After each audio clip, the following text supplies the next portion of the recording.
Dangerous sports. Beyond the bright lights and trash talk, athletes put their bodies on the line every time they step into the octagon. It's honestly a rarity when the smallest injuries don't happen. In a sport like this, it's inevitable that people will get seriously injured. So today, we're going to be taking a look at our second installment of 10 fighters who got seriously hurt in MMA. Also, be sure to subscribe and click the bell icon to be notified when we post our other videos. Joanna Jędrzejczyk.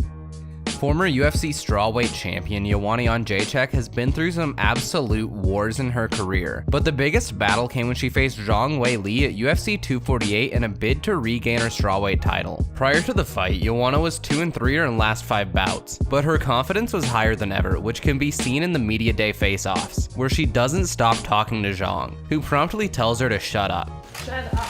Under the bright lights of the T-Mobile Arena in Las Vegas, Joanna and Zhang went to war in one of the greatest fights in UFC history, where both fighters traded dangerous blows back and forth for 5 rounds. The extent of the battle can be seen on both athletes, but Joanna looks transformed, as her head is seemingly one massive hematoma. Thankfully, she received treatment and showed off her war wounds even more, posting a video to her Instagram showing the severity of her facial bruising. Hello guys, made it home. I'm in Poland. It's almost 2 a.m.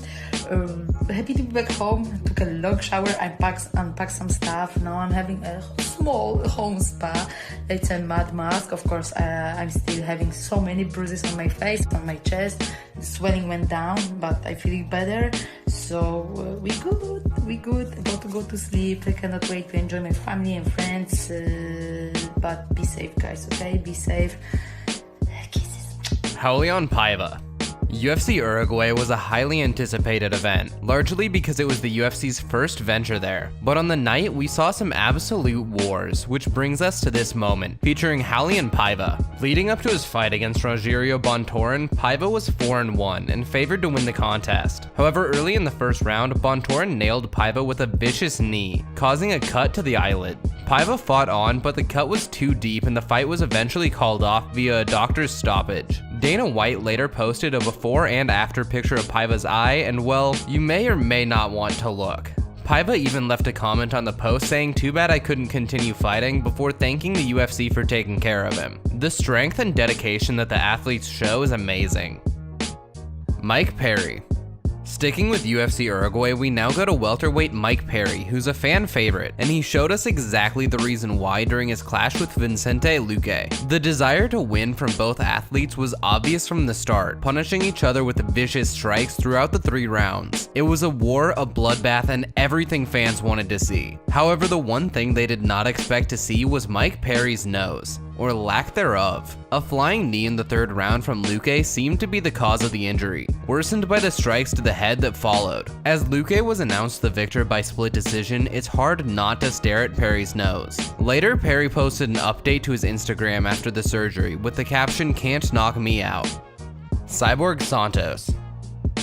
The flying knee is a fan favorite strike, and when executed correctly, it can have devastating effects. One of the best examples to prove the carnage the knee can cause was at Bellator 158 back in July of 2016, where Michael Venom Page delivered one of the most brutal knockouts in MMA. Facing Brazilian MMA veteran Cyborg Santos, many expected MVP to have the advantage with his unique striking style.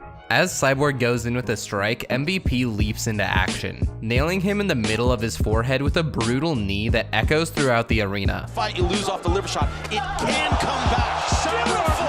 Santos is on the canvas and doesn't move from cradling his head, while MVP rolls a Pokeball at the downed opponent. The seriousness of the injury is shown in the hospital scans later, where Cyborg's skull is quite literally broken, and unfortunately that was career-ending. So after the fight, I had fractured his skull, so his skull had kind of concaved.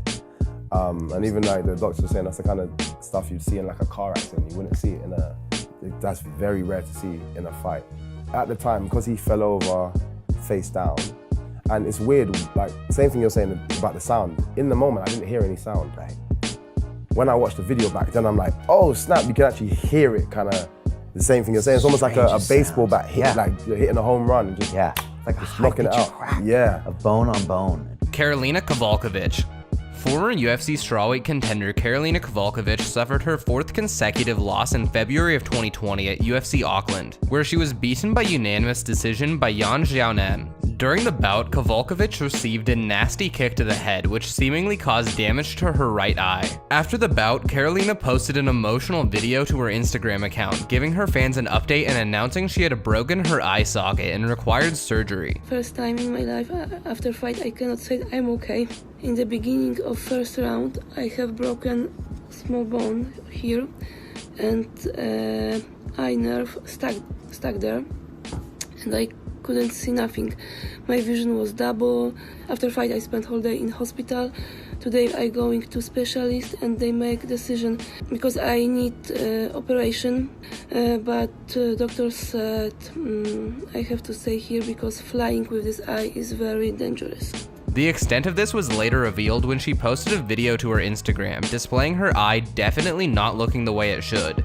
She received her surgery, which included a titanium plate inserted to correct the facial damage. Corey Hill. Corey Hill's career would take a completely different trajectory following this at times unwatchable injury. Corey Hill was scheduled to face Dale Hart at UFC Fight for the Troops back in 2008. It was in the second round of the 3-round contest that horror would strike. Hill threw a right leg kick, which was checked by his opponent. The force of the kick caused Hill's ankle to literally snap in two. Come out in the first round versus Dale Hart, throwing a lot of leg kicks, just kicks to the body. Unfortunately, in the second round, I threw a low kick to the legs that was well checked by Dale Hart, which caused me to sustain a fracture to my tibia and fibia. The mental shock of having something like that happen to you is almost too much to bear for a normal person. Donald Cerrone.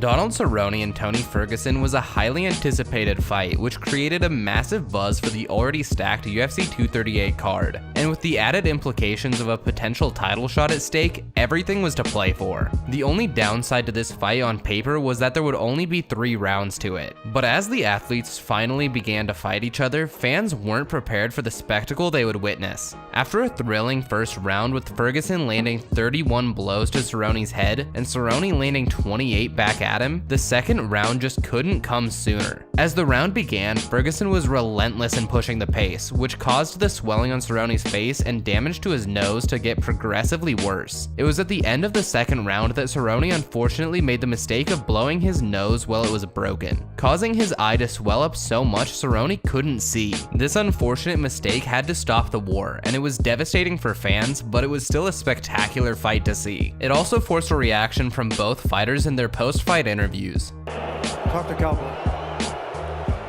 You're right, I shouldn't have blown my nose. I'm a veteran, I'm old school, and I should have known that. But I did, and I humbly couldn't finish the fight, and I apologize. John Jones.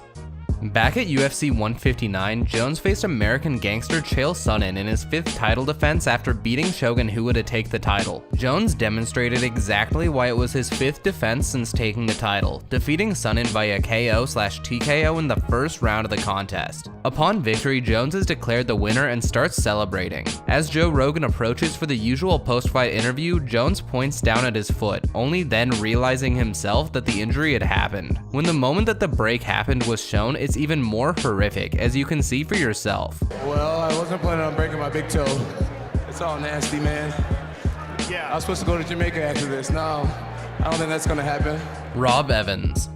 Rob Evans faced Ross Pettifer at Cage Rage 4 in his MMA debut. As the round begins, Evans immediately throws a leg kick, but as he returns his foot back to the canvas, it snaps horribly, and the fight is called off just 4 seconds into the bout. You can see the ankle bend back on itself even before the fighter falls to the canvas. Unfortunately, it bends even further back when he hits the floor. Jonathan King.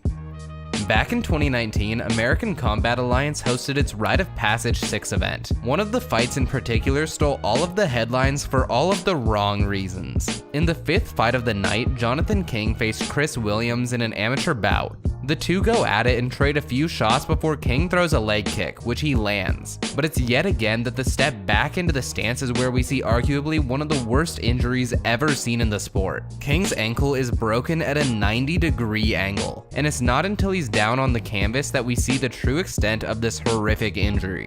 That's just about gonna wrap it up for a list of 10 fighters who got seriously hurt in MMA. Thank you so much for watching. If you enjoyed the video, be sure to hit the like button down below. There's a lot of content we can't fit into these videos, so be sure to let us know anything that you'd like to see in a future one. Here's our favorite comments from 10 MMA fighters busted by USADA.